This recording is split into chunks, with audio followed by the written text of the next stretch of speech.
நம்ம ரேவதிக்கும், இலக்கியாவுக்கும் எஸ்எஸ்கேவோட சுயரூபம் முன்னாடியே தெரிஞ்சிடுச்சு. அதுவும் இல்லாம நம்ம ரேவதி இருந்துகிட்டு, இலக்கியா கிட்ட, "இங்க பாரு இலக்கியா, எனக்கு நீ உதவி பண்ணி தான் ஆகணும். உனக்கு வேற வழியே கிடையாது. கௌதம காப்பாத்தணும் அப்டின்னா, இத விட வேற சிறந்த வழியே இல்ல." ஏன்னா, அந்த சித்தரும், அந்த ஜோசியரும் ஒண்ணே தான் சொன்னாங்க. அதாவது அ அதாவது என் புருஷன் எஸ்எஸ்கே கையால நான் தாலிய கட்டிக்கிட்டு, நாங்க 2 பேரும் சேர்ந்து கௌதமோட அ கையில ஒரு தாயத்த கட்டணும் அப்டின்ற மாரி சொன்னாங்க. அது நடக்கல அப்படின்னா கௌதமோட உயிருக்கே ஆபத்து இலக்கியா. அதனால வேற வழியே கிடையாது. இத நான் பண்ணி தான் ஆகணும் அப்படின்ற மாரி வந்து சொல்றாங்க. ஆனா கடைசியில இந்த எஸ்எஸ்கேவோட சுயரூபத்த சோதிக்கிறதுக்காக இப்படி மாஸ் காட்டுவாங்க அப்படின்னு கொஞ்சம் கூட எதிர்பார்க்கவே இல்ல. அதாவது என்னாச்சு அப்படின்னு பார்த்தீங்கன்னா, இலக்கியா இருந்துட்டு, "அத்தை நான் உங்களுக்கு உதவி பண்றேன். எஸ்எஸ்கே உண்மையா திருந்திட்டாரா இல்லையா அப்படின்றத நம்ம இன்னைக்கு கன்ஃபார்ம் பண்ணிடலாம்." அப்படின்ற மாரி சொல்றாங்க. "என்ன இலக்கியா சொல்ற? எஸ்எஸ்கே திருந்திட்டாரு அப்படின்றதுல அவரு நடந்துகிட்டத வச்சே உனக்கு தெரியலையா?" அப்படின்ற மாரி கேட்கும்போது, "அத்தை நீங்க எத பத்தியும் கவலைப்படாதீங்க. இன்னைக்கு எல்லா பிரச்சனைக்குமே ஒரு தீர்வு கட்டிடலாம். உண்மையிலேயே எஸ்எஸ்கே திருந்திட்டாரு அப்படின்னா, கௌதம கொண்டு வந்து நானே அந்த எஸ்எஸ்கே கண்ணு முன்னாடி நிறுத்துறேன்." அப்படின்ற மாரி சொல்றாங்க. ஆனாலும் ப்ரோமோல எஸ்எஸ்கேவும், ரேவதியும் கோவில்ல மாலையும் கழுத்துமா நிக்கிறத கௌதம் பார்க்குற மாரி காட்டியிருந்தாங்க. ஆனா கௌதம் உண்மையிலேயே அத தான் பார்க்குறாரா அப்படின்னு கேட்டீங்கன்னா கிடையாது.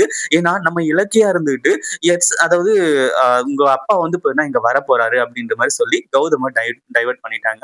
அதே மாதிரி ரேவதி வந்து பார்த்தீங்கன்னா, நம்ம எஸ்எஸ்கே கையால தாலிய வாங்கிடணும் அப்படின்ற மாரி சொல்றது மட்டும் இல்லாம, அடுத்ததா வந்து பார்த்தீங்கன்னா, இந்த எஸ்எஸ்கே அடிக்கடி கேட்டுக்கிட்டே இருக்காரு. அப்பதான் நம்ம அ ரேவதி இருந்துட்டு, "இன்னும் கொஞ்ச நேரம் இருங்க. நம்ம புள்ள வந்துருவாங்க. நம்ம புள்ள கண்ணு முன்னாடி தான் நீங்க தாலிய கட்டப் போறீங்க." அப்படின்ற மாரி சொல்லிட்டு இருக்காங்க.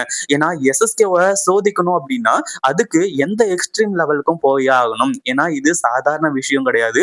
உண்மையிலேயே எஸ்எஸ்கே திருந்திட்டு இருந்தா பிரச்சனை இல்ல. ஒருவேளை திருந்தாம இருந்து உங்க மகன் யாருன்னு கண்டுபிடிக்கிறதுக்காக இது எல்லாத்தையுமே பண்ணாரு அப்படின்னா, கடைசியில கௌதம் தான் தெரிஞ்சதுன்னா கண்டிப்பா என்ன நடக்கும்னு உங்களுக்கு தெரியாது.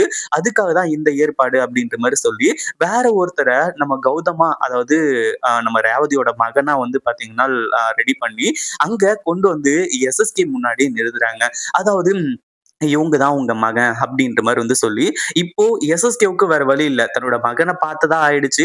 அடுத்ததா எஸ்எஸ்கே ரேவதியோட கழுத்துல தாலிய கட்டிட்டு, அவங்க 2 பேருக்கும் சேர்ந்த ஒரு மகனுக்கு ஒரு தாயத்த கட்டியாகணும். ஆனா அந்த விஷயத்துல அது நடக்குதா அப்படின்னு கேட்டீங்கன்னா கிடையாது.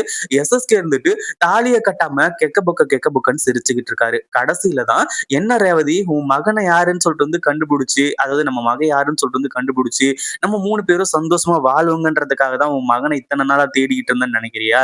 உங்க 2 பேரையும் கொல்றதுக்காக தான் இத்தன நாளா அவன தேடிக்கிட்டு இருந்தேன். இப்போ உன் மகன் யாரு அப்படின்றது தெரிஞ்சு போச்சு." அப்படின்ற மாரி சொல்லி எஸ்எஸ்கே தன்னோட சுயரூபத்த காட்டுறாங்க.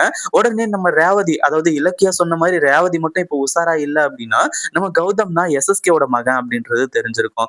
அப்பதான் நம்ம ரேவதி இருந்துட்டு, "உன்னோட சுயரூபத்த கண்டுபிடிக்கிறதுக்காக தான் இது எல்லாத்தையுமே பண்ணோம்." அப்படின்ற மாரி சொல்லி ஆதாரங்கள் எல்லாத்தையுமே காட்டுறது மட்டும் இல்லாம, "இவன் என்னோட மகனே கிடையாது." அப்படின்ற மாரி சொல்லி உண்மையையும் சொல்றாங்க. இந்த வீடியோ பிடிச்சிருந்தா லைக் பண்ணுங்க, ஷேர் பண்ணுங்க. இப்பதான் நம்ம சேனலுக்கு ஃபர்ஸ்ட் டைம் வரீங்க அப்படின்னா, கீழ இருக்க சப்ஸ்கிரைப் பட்டன பிரஸ் பண்ணிக்கோங்க.